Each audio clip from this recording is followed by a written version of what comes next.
ஓம் சக்தி குருவடி சரணம் திருவடி சரணம்.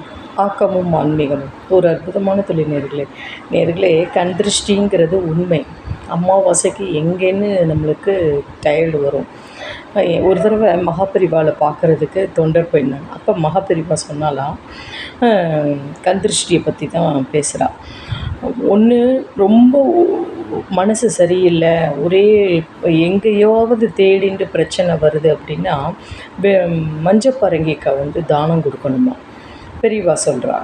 அப்போ வெள்ளை பூசணிக்காய் கிரகப்பிரவேசம் பண்ணுறப்ப திருஷ்டி கழிக்கிறப்பெல்லாம் பார்த்திங்கன்னா கட்டி கலராக தொங்க விடுவாங்க.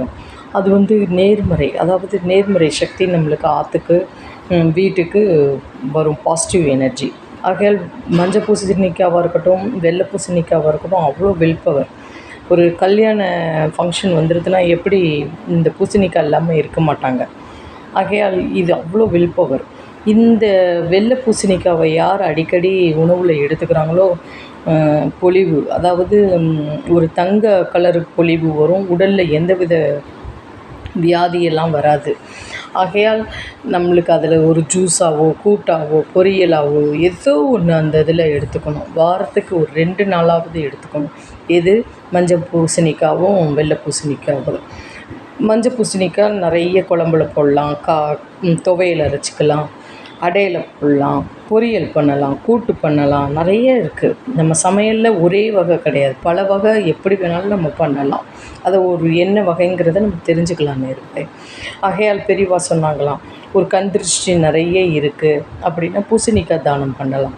₹1 வச்சு இல்லை ₹11 வச்சு யாருக்கா கோவிலில் கொடுத்தீங்கன்னா வாங்கிப்பாங்க. அப்படி இல்லை அப்படின்னா திருஷ்டி கழிச்சு போடலாம். இதெல்லாம் பெரியவா நுணுக்கமாக ஆராய்ந்து நம்மளுக்கு சொல்லி கொடுத்துட்டு போயிருக்கா.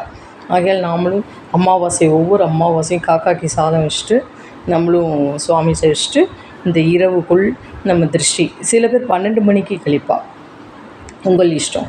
ஆனால் நான் என்ன சொல்கிறேன், முகாலம் விட்டு தேங்காவோ இதுவோ 8:30 மணிக்குள்ளே கண்டிப்பாக அது 12 மணிக்குள்ளே பூசணிக்காவே கழிக்க முடியும்னா கழிச்சிட்டு வந்துடுங்க. ஆனால் அமாவாசை திருஷ்டி கழிக்கிறது அவ்வளோ நல்லது நேர்களே.